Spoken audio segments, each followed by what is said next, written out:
और आज आप लोगों को यहां बुलाया गया है, उसका पर्पज एक ही है कि आप में से कोई भी व्यक्ति जाकर के उस भीड़ में ना मिल जाए। हेलो, आप सब में वो डायमंडशिप दिखती है, आप सबके अंदर वो सफल व्यक्ति दिखता है, और आप इस बिजनेस में सफल होने के लिए पैदा हुए। मैं आपको बता रहा हूं, मेरी शादी हुई थी 2007 में, बहुत गरीब था मैं उस वक्त पर, लेकिन मुझे उस वक्त ही उसी दौरान ही कई ऐसे झटके लगे, तो उन सब झटकों ने मुझे एहसास कराया कि पैसा कितनी जरूरी चीज है, और मेरे घर वालों को पैसा ना होने की वजह से क्या क्या झेलना पड़ रहा है, मुझे क्या क्या झेलना पड़ रहा है। मेरी जिंदगी में भी एक और जिंदगी जुड़ गई है, बोले अब ये तुम्हारे हवाले है। कई लोग मैच्योर्ड 12-13 साल की उम्र में हो जाते हैं, कई लोग शादी होने के बाद होते हैं, और कई लोग पिता बनने के बाद होते हैं, कई लोग 55-60 में जाके होते हैं। होते तो जरूर है, कई लोग तब होते हैं जब मृत्यु सैया पे लेटे होते हैं, तब मैच्योरिटी आती है। कईयों को बहुत तगड़ा ज्ञान निकलता है उस समय। डिपेंड करता है, आती तो है, होता तो है एहसास। अब मुझे हुआ उस समय। यार मैं साला कहाँ हूं अभी, मेरे को कहाँ होना चाहिए। कि कई बार मीटिंग का महत्व तो समझ में नहीं आता, कई बार हम लोगों को ये समझ में नहीं आता बार बार अपलाइन का क्यों फोन आता है, और बार बार हम लोगों को ये क्यों मतलब जो है कभी 100, 200, 500 रुपए लगवाने के चक्कर में रहते हैं। कारण क्या है? तो कहीं ना कहीं दोस्तों, हम लोग जिस बैकग्राउंड से आते हैं, जिस जगह से आते हैं, वहां पे कोई बहुत बड़ी सक्सेस नहीं होती, और अगर हमने बहुत बड़ी सफलता नहीं ली तो ये हमें कोई आश्चर्य भी नहीं लगता। यस या नो? हम लोग जिस जगह से आते हैं वहां पर आराम से कोई भी व्यक्ति अगर टू व्हीलर पर चल रहा है और वो अपने आप को समझा लेता है कि इसमें कोई दिक्कत वाली बात, एसी घर में नहीं लगा तो इसमें कोई दिक्कत वाली बात, अगर मैंने 4 व्हीलर नहीं खरीदा तो इसमें कोई दिक्कत वाली बात। और जैसे अगर कोई उसको पकड़ा करके ज्वाइन करा दे और बोले डायमंड बनना है, क्या बनना है? एक आध मीटिंग अटेंड करवा दिया और दिखा दिया यहाँ पे ये आती है, ऑडी आती है, मर्सिडीज आती है, रेंज रोवर आती है, BMW आती है। हेलो, और उसको लेने के लिए जैसे अगर वो निकल पड़े और 4-6 दिन अगर वो काम करे, और जैसे ही वो लोगों के बीच में जाए और लोगों को प्लान दिखाए और लोग बोलते तू फंस गया, पागल हो गया क्या तू? हेलो, ये बेवकूफ बनाने का काम है। जब खींच खींच के झापड़ पड़ते हैं ना उसे 4-5, हेलो, तो फिर क्या क्या ख्याल आने लगते हैं। सब कोई डायमंड बन के रह रहे हैं क्या? सब कोई BMW में चलते हैं क्या? सब कोई मर्सिडीज वाले ही हैं क्या? डायमंड कहीं सोना खाते हैं क्या? तुरंत गैंग बदल जाता है, तुरंत गैंग बदल जाता है। और गैंग जैसे बदला, जैसे उधर पहुंचता है, उधर तो पूरी भीड़ है, आ गया ना, सही है, अब तू लाइन पे। और अपने जैसे वहां तमाम लोगों को देख करके वो बंदे उसी में कंफर्टेबल हो जाता है। अगर उसमें कंफर्टेबल ना हो तो उसको यार लोड लेना पड़ेगा, मेहनत करनी पड़ेगी, पेन लेना पड़ेगा, और वो लेना उसके बस की बात है नहीं। और उसी भीड़ में जाकर के वो व्यक्ति उसी भीड़ में जाकर के मिल जाता है। उस भीड़ में से कैसे न कैसे वो निकल के आ सकता था, इधर वो बैठ सकता था, यहां जैसे डायमंड क्लब बैठा वो भी हो सकता था। हेलो, लेकिन समझाने वाले दोनों तरफ हैं, उधर भी और इधर भी। हेलो, जो इधर नहीं आएगा तो वो किधर भी तो जाएगा कि नहीं जाएगा? तो वो किधर ज्यादा रहता है? फिर उधर ज्यादा रहता है। तो जिधर ज्यादा रहेगा वो अपनी तरफ खींच लेंगे। हेलो, वो अपनी तरफ खींच लेते हैं, मिल जाता उन्हीं में। और फिर ढूंढ के भी आप पहचान नहीं सकते कि कौन इस बिजनेस का डायमंड था, कौन इस बिजनेस का मरकरी था, जो अभी चौक घिस रहा होगा कहीं पे। हेलो, और उसे मालूम ही नहीं है मेरे से क्या छूट गया। चला रहा होगा कहीं दुकान, कर रहा होगा कहीं खेती। एक बात बताओ, हमने कौन सी हार्वर्ड में जाकर के डिग्री ली है कोई? अगर हम हो गए तो वो नहीं हो सकता था क्या? एक ही अंतर है उसमें और हम में कि हम उस भीड़ से बाहर निकल के आए, लगातार मीटिंग में आते रहे और अपने आप को ये समझाते रहे कि हम उस भीड़ का हिस्सा नहीं है, हमें उस भीड़ से अलग होना है, इसलिए हम लोग यहां हैं। और वो इस मीटिंग में आया नहीं और इसलिए वो भीड़ का हिस्सा बन के रह गया। हेलो, लेकिन अगर आप किसी भी तरीके से हमारे रेडियस से बाहर हुए, फिर सवारी अपने सामान की स्वयं जिम्मेदार है। और अगर जब तक आप हमारे रेडियस में हो, हेलो, यहां किसी की परमिशन नहीं ली जाती। अगर बंदा हमारे रेडियस में है, इधर बहाना नहीं चलता। मैं पढ़ा लिखा हूं, कम पढ़ा लिखा हूं, मैं मोटा हूं कि मैं पतला हूं, कि मैं गोरा हूं, कि मैं काला हूं, कि मैं लड़की हूं, कि मैं लड़का हूं। हेलो, इधर अगर रहा रेडियस में, आज तक का रिकॉर्ड है 200 डायमंड बना दिए। कल ही मेरी डायमंडशिप हुई थी 3 अप्रैल को। इधर अगर रहा तो एक ही काम है बस, डायमंड, डायमंड और दूसरा विकल्प नहीं है। और आपको आज इसी पर्पस से इस मीटिंग के अंदर बुलाया है और हमेशा बुलाया जाता रहेगा। किस लिए? आप उस भीड़ में ना मिल जाओ इसलिए। हेलो, क्योंकि वहां इतने लोग हैं कि तुम जैसे बहुत मिल गए, उसमें बड़े बड़े धनुर्धारी खो गए, वो टॉर्च लगा के ढूंढने से मिलेंगे नहीं। अब कोई लुंगी में घूम रहा होगा। यहां देखो आप, यहां एकदम बढ़िया टाई वाई लगा करके, कोट पैंट पहन के, पूरा जेल वेल लगा के हैं, और जैसे ही यहां से कुछ दिन की दूरी रहे, कई हैं ऐसे वीर बहादुर, एक एक साल, 1.5 साल की जैसे दूरी बनाई ना, कोरोना में ही पता चल गया लोगों की असली औकात समझ में आ गई।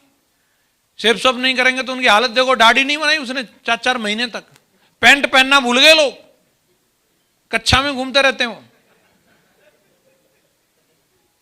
हेलो, ये मालूम रहे कि आप कितने दमदार और हैंडसम हैं, और आप ऐसे बने रहें। इसी के लिए मीटिंग होती है, इसी के लिए मीटिंग होती है। तो मीटिंग में आना चाहिए कि नहीं आना चाहिए? यह बात तो तय है कि कोई एक मीटिंग ऐसी नहीं होती जो आपको डायमंड बना दे। हेलो, लेकिन ऐसी हमें मालूम ही नहीं है कौन सी वाली होगी। लेकिन ये सब मीटिंगों में जब जब हम लोग आते हैं, अगर मैं अपनी जर्नी को देखूं, मुझे करीबन 5.5 साल लगी थी डायमंड बनने में। तो मुझे कोई एक पर्टिकुलर मीटिंग तो मुझे ध्यान नहीं है कि कौन सी वाली ने मुझे डायमंड बना दिया। लेकिन हां, जब जब मैं किसी भी मीटिंग में आया, मीटिंग चाहे किसी 5 स्टार होटल में हुई हो, हेलो, मीटिंग चाहे किसी सरकारी स्कूल में हुई हो, चाहे मीटिंग मां गुरु जी के साथ किसी नीम के पेड़ के नीचे बैठ करके हुई हो, लेकिन जब जब मैं मीटिंग में आया, तब तब मेरी जिंदगी में कुछ ना कुछ लेवल अप हुआ। और ऐसी बहुत सारी मीटिंग अटेंड कर करके जो पहले पूरी की पूरी वो आती थी ना, रेला आता था ना, रेला सादाबाद से, उस रेला में से सबसे ज्यादा मीटिंग अटेंड करने वाला बंदा बना मैं, और सबसे ज्यादा आगे रिकॉग्निशन वाला बंदा भी बना मैं। समझ में आ रहा कि नहीं आ रहा? हेलो, और बाकी वाले कोई नहीं जुड़ता। सब कोई थोड़ी बन जाएंगे। हर कोई ओम प्रकाश हो जाएगा क्या? हर कोई माधव जी हो जाएगा क्या? हर कोई, उन पे किस्से, कहानियां और बहाने के अलावा कुछ नहीं था। और हमारे पास क्या था? मां गुरु जी ने बुलाया, चलो। न कभी पेट्रोल का बहाना, न किराए का बहाना, न किसी भी, शरीर है बस पहुंच जाओ वहां पे, अंदर तो कर ही लेंगे। हेलो, और हर मीटिंग में आते रहने से सारी बातें तो एक ही मीटिंग में समझ में नहीं आ जाती, लेकिन हाँ, कोई ना कोई ऐसी बात होती है जहां हम अटक रहे थे, जहां हम फंसे पड़े थे, और उस चीज में से बाहर आने का मौका मिलता है। और मालूम ही नहीं चलता कि हम कब हमारी जिंदगी में इतने बड़े बदलाव आ गए, कब हमारी जिंदगी आज इतनी ऊपर उठ चुकी है कि जो कभी सपने में नहीं सोचा था। हेलो, आज आपको भी बुलाया है और आगे भी बुलाते रहेंगे। ऐसा मत सोचना ये फाइनल वाली है। हेलो, ये अलग अलग लोगों का होता है। कौन कब गर्म होगा, कौन कब चार्ज होने वाला है, ये किसी का मालूम नहीं। बस अपनी एक ही जिम्मेदारी है कि जब भी हमें बुलाया जाए, हमें आकर के हाजिर हो जाना है। हाजिर हो सकते हैं? हाजिर होते रहेंगे। अच्छा, मीटिंगें एक से एक दमदार होती हैं। मैं देखता हूं जब भी आज तक के रिकॉर्ड में जितनी मीटिंगें हुई हैं, हमें क्या लगता है, ये अलग बात है, लेकिन मीटिंग कोई भी लीडर करे, चाहे आपका कोई डायमंड अपलाइन करे, चाहे महागुरु जी लोग करें, कभी भी महागुरु जी लोगों की तरफ से कोई ऐसी मीटिंग नहीं होती है, हाँ जी चलो आ रहे हैं, हाँ भाई ठीक है, जैसे छोटे बच्चों को बोलते तुम छोटे बड़े लिख लो, तुम गिनती लिख लो, हाँ भाई चलो तुम 1 2 3 चलो हम आ रहे हैं घूम के। ऐसे कोई मीटिंग नहीं, पूरी तैयारी के साथ मीटिंग होती है, कौन आ रहे हैं, किनसे बात करनी है। कुछ लोगों पे वो चीज बड़ी दमदारी के साथ असर करती है और कुछ लोग हाँ ठीक है। ऐसा क्यों? ऐसा क्यों? एक ही स्टेज से एक ही व्यक्ति एक ही हॉल में बिठा करके सबको एक ही चीज के बारे में बताया जा रहा है, तो सब पे बराबर उस चीज का असर होना चाहिए कि नहीं होना चाहिए? हेलो, सेम कंपनी में मैं भी काम कर रहा हूं और मेरे यहां के और भी पूरा गैंग आता था सादाबाद से, वो सबको भी उन्होंने भी वही सब बातें सुनी, तो उन सबको भी सेम लेवल पे होना चाहिए। तो कुछ न कुछ चीजें रहती हैं, कोई ना कोई वजह रहती है कि आदमी सब चीजों को जानने के बाद, जानकारी तो सबको मिल रही है ना, हम सब जहां बैठे हैं तो हम सब चीजों से अवेयर तो हैं, और मानने के बाद मानते भी हैं, तभी तो टाई लगा के आ रहे हैं हम यहां पे। और इसके बावजूद भी अगर हमारी जिंदगी में बदलाव नहीं आ रहा, वो चीजें इतने दमदारी के साथ बोली जा रही हैं और कईयों का कुछ भी इतिहास भूगोल कुछ बदलता ही नहीं दिख रहा, चैक चूक उठता ही नहीं दिख रहा, और एक व्यक्ति का इतना जबरदस्त होता है कि बस पूछो ही मत कि साला वो क्या से क्या कर दे। जानना चाहते हैं इसके पीछे कारण क्या होता है? क्या कारण होता है? मैं देखता हूं महागुरु जी लोग, मैं पिछले करीबन 17 साल से लगातार देख रहा हूं, बहुत सारे लोग आए और बहुत सारे लोग गए, ऊपर से भी खिसके नीचे से भी खिसके, और ये आना जाना लगा रहता है। लेकिन महागुरु जी लोगों की न मेहनत कम हुई, न उनका कमिटमेंट कम हुआ, न एक्साइटमेंट कम हुआ। और हमारे ऐसे टीम में भी बहुत सारे लीडर हैं, उनके भी अपलाइनों में से बहुत सारे लोग खिसके, बहुत सारे डाउनलाइन में से भी खिसके, लेकिन वो नहीं खिसके, वो आज भी दमदारी के साथ में डटे हुए हैं। अब आप खिसकने वालों के पास जाओगे, आप जाकर के उनके रोने को सुनोगे तो वो रोना रोएंगे, वो बताएंगे क्या क्या चीज बताएंगे, प्रोडक्ट खराब था, पे आउट खराब था, अपलाइन खराब था, डाउनलाइन खराब थी, और क्या बोलेंगे पैसे की दिक्कत आ गई थी, मेरे चेक नहीं बन रहे थे। वो जितनी समस्याओं की लिस्ट बताएं, आप पूरे दमदारी के साथ लिख के ले आना, और एक बार इन सब सक्सेसफुल लोगों पे अप्लाई करके देखना क्या वो सारी समस्याओं का सामना इन लोगों ने नहीं करना पड़ा इनको। हेलो, करना पड़ा कि नहीं करना पड़ा? पैसे की दिक्कत इनको भी रही होगी कि नहीं रही होगी? लोगों की ना इन लोगों ने भी सुनी होगी कि नहीं सुनी होगी? प्रोडक्ट का चैलेंज इन लोगों को भी आया होगा कि नहीं आया होगा? अरे महागुरु जी के पास भी कोई फोन आता होगा, साड़ी फटी निकली है, नहीं आता होगा क्या? नहीं, अरे नहीं बोला, अरे कैसी बात कर रहे हो गुरु जी पे कहां आता होगा? तो साड़ी बिक रही है तो तुम पे आता तो गुरु जी पे भी तो आता होगा। यस या नो?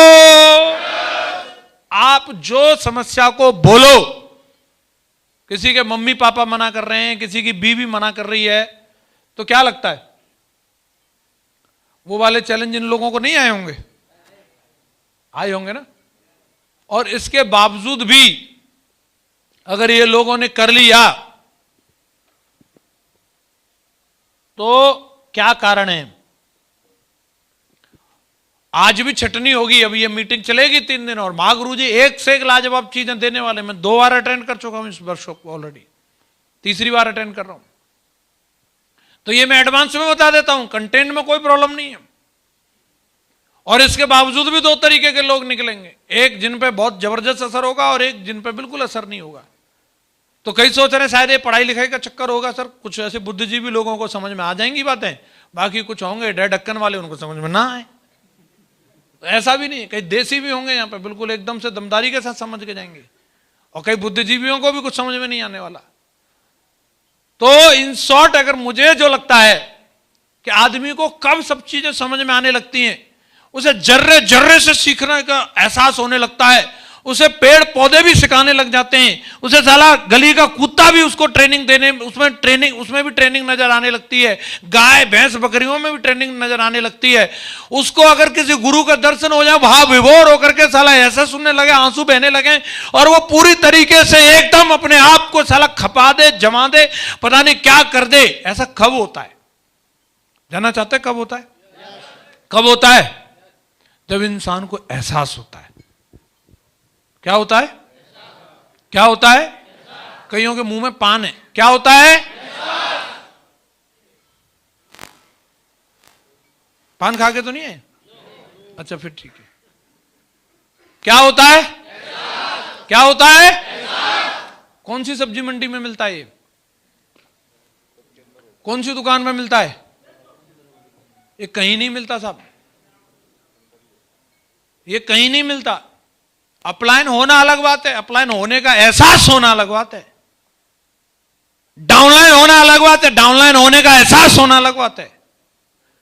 पिता होना अलग बात है, पिता होने का एहसास। हेलो, पति होना अलग बात है, पति होने का एहसास अलग बात है। कुछ चीजें तो हमारी जिंदगी में वैसे ही हो जाती हैं, समय के हिसाब से उसमें हमारा कोई रोल नहीं होता।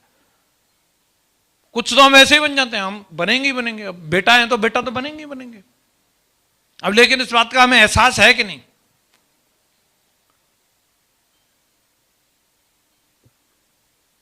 और जिन लोगों को अपनी जिम्मेदारी का, अपने आप का, अपने रोल का होता है एहसास, क्या होता है? क्या होता है? वो लोग हर एक चीज को एक अलग नजरिए से देखते हैं और हर चीज की गहराई को समझते हैं। जिनको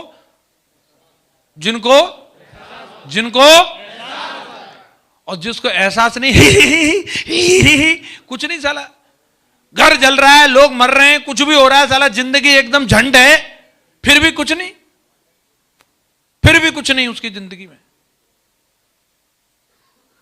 कोई आ रहा है, आके बार बार समझा रहा है, कोई उसको मोटिवेट करने की कोशिश कर रहा, नहीं होता वो। क्यों?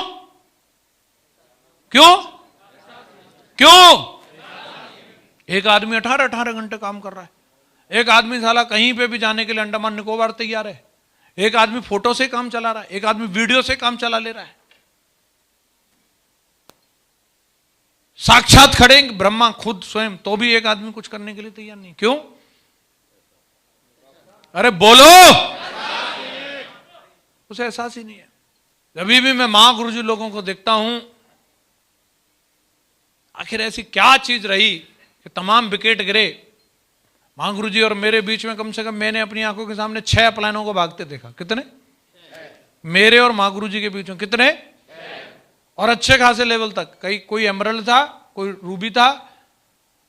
उस लेवल पे जाने के बाद उन्होंने वो भागे। तो इन्होंने कौन सी मतलब जो फेरेटल रखे थे क्या है कि इनके मुंह से नहीं निकल सकता था तलाक तलाक तलाक।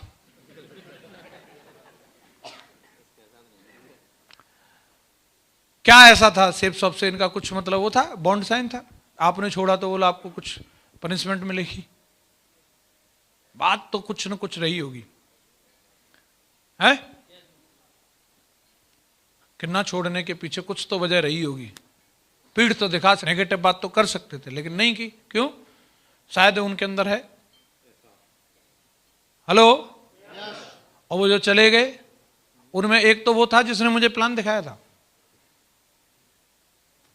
ज्वाइन कराया था जिसने।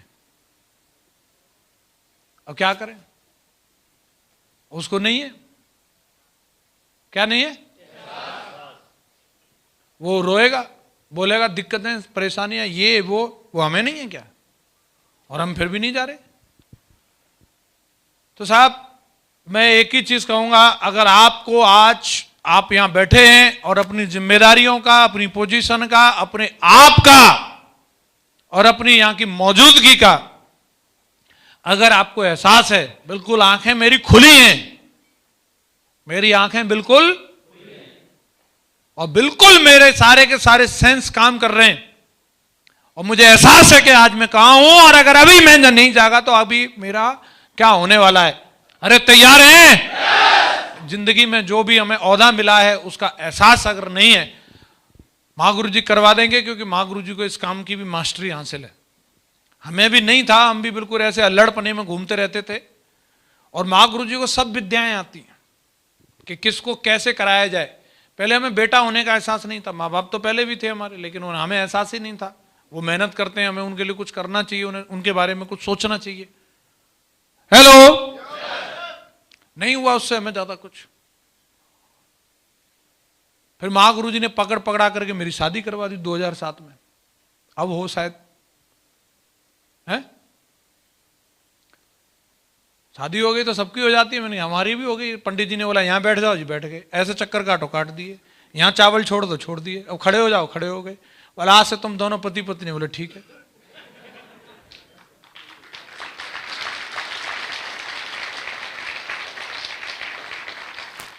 ताली बजा रहे हैं इस बात पे, बढ़िया। बोला आपकी शादी होगी तो